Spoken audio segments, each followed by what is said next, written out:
Сәлем достар, дәл осындай өте дәмді болып шығатын пицца дайындайтын боламыз. Алдымен видеоға лайк басып, каналға тіркеліп кетіңіз. Қан жылы суға тұз қосамыз, онан соң дрожж қосып, екеуін бірге араластырып, жылы жерге қоя тұрамыз.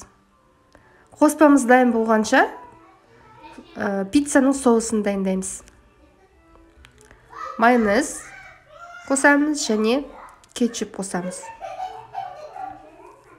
Екеуін жақсылап араластырамыз. Онан соң сиырымызды үккіштен өткізіп, помидорымызды турап қоямыз. Менде пицца маргарита дайындаймыз.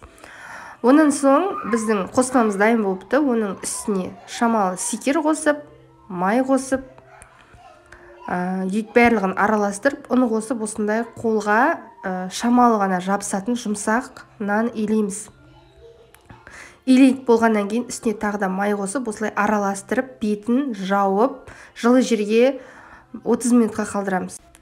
Біздің тестіміз дайын болды. Табаны осылай майлап, үстіне дайын болған қамырымызды қолмен жайып орналастырамыз. Оқтаумен де жаюға болады, өзіңіз қалауыңызша. Мінекей біздің тестімізді жайғаннан кейін шамалы уақытқа духовкаға салып аламын. Сонан кейін шығарып, бетіне соусын жағып, үстіне помидорын қойып, оның үстіне ірімшігін сеуіп, тағы да бір 5-10 минут пісіріп аламыз.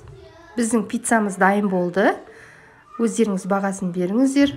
Дәмі өте дәмді болып шығады. Сіздер де дайындап көріңіздер, сіздерге ас болсын.